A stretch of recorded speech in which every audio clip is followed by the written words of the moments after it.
Ça c'est un bon clap. Un clap viril en tout cas, plus ou moins. Je lis près de 100 livres par an et j'ai 3 grands principes qui m'aident à choisir sur quel livre je vais porter mon attention. C'est le sujet de cette vidéo. Mais avant de vous donner les principes, je préfère vous dire pourquoi est-ce que je sélectionne les contenus que je lis. Pourquoi est-ce que je pourrais pas prendre le prochain qui me donne envie quoi. Eh bien en fait parce que les artistes c'est des collectionneurs, c'est pas des amasseurs. Leur but c'est pas d'avoir le plus de connaissances, mais c'est d'avoir le plus de bonnes connaissances. Puisqu'on sait que la créativité c'est principalement remixer des choses qu'on sait déjà. Si on a des mauvaises choses au départ, on pourra jamais sortir des bonnes choses à la fin. Et vous connaissez certainement la loi de Pareto, le truc qui dit 20% des personnes dans le monde détiennent 80% des richesses. Eh bien cette loi, la loi du 80-20, on la retrouve à peu près dans tous les domaines de la vie, dont celui des connaissances. Par exemple, 20% des livres que vous pouvez lire sur un sujet contiennent 80% du savoir de la thématique, et ensuite les autres sont juste répétés dans d'autres livres à l'infini. Et à un niveau plus micro, on a souvent 20% du contenu d'un livre contient 80% de ses concepts, le reste c'est plutôt des explications, des exemples, des choses comme ça. Nous sommes donc en quête des 20% des meilleurs livres qui contiennent 80% du savoir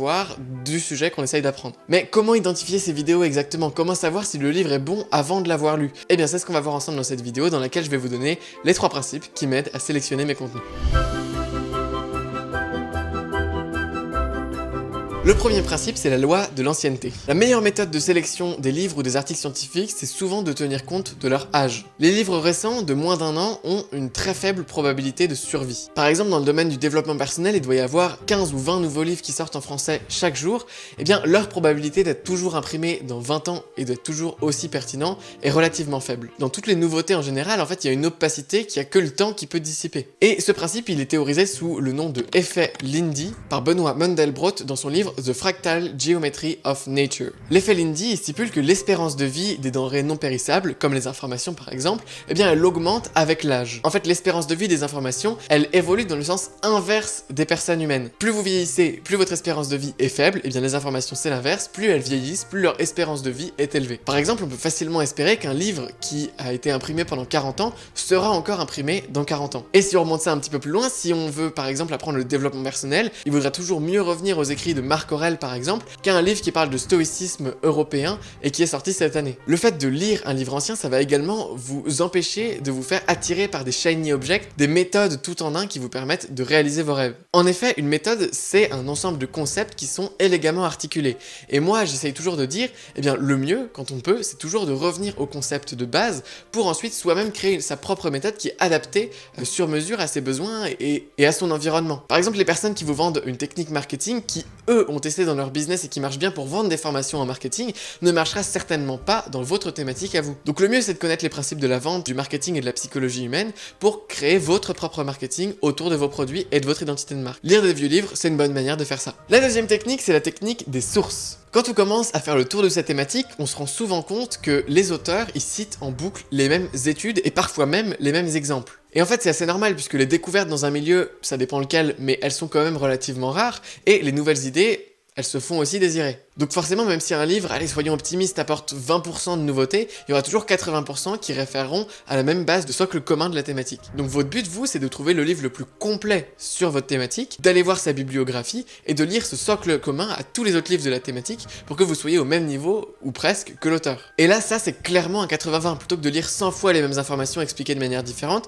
vous allez lire les 80 études, disons, fondatrices de votre discipline. Et vous pouvez par exemple, une fois que vous avez trouvé la bibliographie, vous donner le défi de lire par exemple une étude scientifique par jour. C'est assez contraignant, je dois reconnaître, c'est pour ça que c'est bien de le faire sous forme de défi, et en ayant un bon système de prise de notes, on peut se challenger à être toujours plus rapide dans la lecture et toujours plus efficace à repérer les conclusions directement dès qu'on ouvre l'étude. Et enfin, la troisième méthode, c'est celle du flow.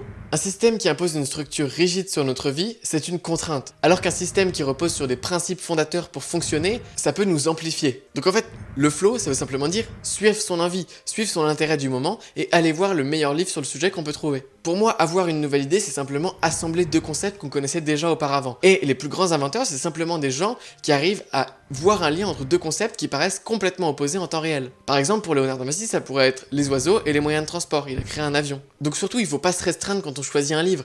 Il faut toujours aller là où nous pousse notre curiosité. Cependant, pour pas que ce soit contre-productif, il nous faut un système pour tirer parti de toutes nos lectures et encourager les liens entre nos connaissances. Parce qu'en fait, oui, si vous lisez une information que vous ne prenez pas de notes dessus, alors vous allez l'oublier quasiment instantanément. instantanément. Donc ce que j'entends par un bon système pour supporter votre curiosité en ce qui concerne la lecture, c'est clairement un système de gestion des connaissances personnelles ou plus particulièrement de prise de notes. Il vous faut une manière simple de prendre en note tous les concepts que vous rencontrez dans des livres et une manière fiable, centrale et rapide de pouvoir organiser et retrouver toutes les informations dont vous avez besoin. Mais tout ça, j'en parle plus dans cette vidéo juste ici et vous aurez un lien dans la description aussi si vous voulez découvrir mon système de gestion des connaissances, comment je prends mes notes, etc. Pour résumer la vidéo, il y a donc 3 grands principes. Le premier, c'est la loi de l'ancienneté ou l'effet Lindy. Le plus un livre est imprimé depuis longtemps, le plus il aura de chances de survie dans le futur et le plus les informations qui sont à l'intérieur risquent d'être permanentes et répétées dans d'autres livres. 2. La technique des sources. Vous pouvez directement aller aux sources de votre thématique en prenant une bibliographie du livre le plus populaire sur votre sujet et en lisant toutes les études qui sont à l'intérieur. 3. Suivez votre curiosité, votre envie, puisque c'est en lisant sur des thématiques diverses et variées que vous allez réussir à créer de nouveaux concepts et avoir de nouvelles idées. Néanmoins, prenez en note tout ce que vous lisez, parce que prendre des notes quand on lit, ça prend du temps, mais ne pas en prendre, c'est vraiment perdre son temps puisque vous oubliez tout ce que vous lisez. Et un petit bonus, c'est que avant de commencer un livre, je me demande toujours, est-ce que ce livre sera intéressant pour moi? Est-ce qu'il me capte mon attention et j'ai envie de le lire? Ou est-ce que je le lis vraiment juste parce que on m'a dit de le lire et il faut que je le lise pour ma thématique, quoi? Je me demande aussi s'il est unique ou du moins s'il apporte quelque chose de nouveau. Et enfin, je me demande s'il est utile pour adresser les problèmes auxquels mon audience fait face, puisque je suis créateur de contenu et mon but c'est de lire des trucs, intégrer des concepts pour ensuite pouvoir réécrire des trucs ou refilmer des trucs. Voilà, c'est tout pour cette vidéo. Si vous aimez les thèmes de la lecture, je vous suggère de lire cette vidéo qui vous explique pourquoi je lis 100 livres par an et cette vidéo là dans laquelle je vous montre en fait comment est-ce que je prends des notes sur les livres que je lis. Et d'ailleurs, si ce dernier sujet vous intéresse, j'ai en effet un système de gestion des connaissances que je peux vous transmettre gratuitement et que vous pouvez découvrir en cliquant sur le premier lien dans la description. Quant à moi, je vous souhaite une excellente journée. Salut!